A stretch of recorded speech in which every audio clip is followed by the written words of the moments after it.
If we liken the definition of trivial to the definition of autistic, then we can come to see it as a spectrum.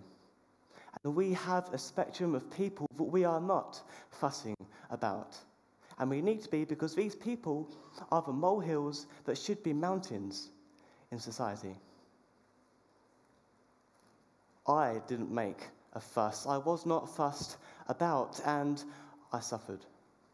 But I did not and do not suffer from being autistic. I suffered from the ignorance of others. I suffered from anxieties. I suffered from depression. I suffered from being unrecognized, underutilized, unfulfilled, unconventional. Now, in school, I was a bit of a doodler, and in my experience, doodling was one of those things that told people you weren't listening. It probably wasn't uncommon to hear something like, "Stop doodling, pay attention." But if we can pay attention to what something seemingly trivial can offer us, because the skills foundation for doodling can open us to new worlds like comic books, graphic design, architecture. Admittedly, my life took a very different path, but this is not about me. This is about working with what you've got, what I call imagining multiple dimensions. This is about the unrecognized, underutilized, unfulfilled, unconventional people of the future. I'm presented here as a speaker to speak about these people as one of these people, but speaking only goes so far. And that's why I want to do. I want to do things about these people, with these people, and I want us to do something right now. I want us to make a fuss. Just have a good old fuss. Because we fuss about so many other things. We fuss about customer service. We fuss about the weather. We fuss about our loved ones. When our health is concerned, we fuss about that to our doctors.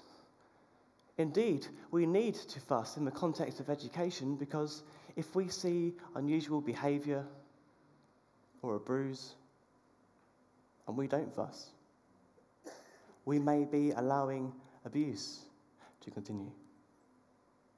Fussing does not discriminate. Fussing unites us, and I believe there is a prominent link to most, if not all, fussing.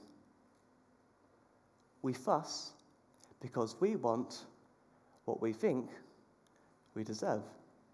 Rightly or wrongly, we fuss because we want what we think we deserve. Better pay, better environment, better working conditions, better neighbours, just generally better lives. But this brings me to my second question, which is, what does better mean? Because I'm not sure I want better to mean inclusion out of sympathy or fitting into a neurotypical, normalised template of success. Because if we're inspiring generations, we don't need clones. We need to imagine multiple dimensions of success. I want to tell you a short story now. Because in the process of gathering notes and experience for this talk, I met a local family, including their autistic son. Now, nursery comes along for their son, and like any nursery should for anyone, in my view, they wanted to improve his reading capacities. Fine. But the way they wanted to connect with him was ineffective. Those that symbolised education in his world were not making connections with him. But that did not mean that he was not making connections with the world. You see, he loved trains.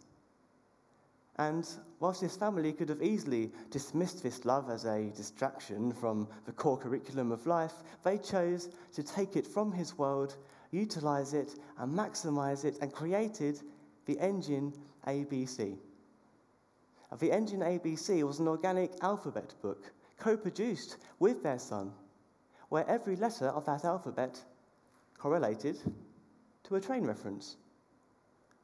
They personalised the activity, and he thrived because of it. He made significant advances in his reading capacities, but the journey didn't end there. You see, we can go further. If we take the red signal, green signal system, often seen in the world of trains, we can use it as a way to navigate social complexities. Is it appropriate to leave or stay in assembly? Red signal would be, no, you need to stay where you are. Green signal would be, yes, you can go. It's also a communication system. If he needs to go, then he can silently maybe show a card that has the red signal or green signal to indicate how he's feeling. And it also can ensure road safety. Is it okay to cross the road? Red signal, no. Green signal, yes. But if we further that dimension of function, we can also use it as an emotional register. How are you feeling today? Bad? Red? Or good? Green?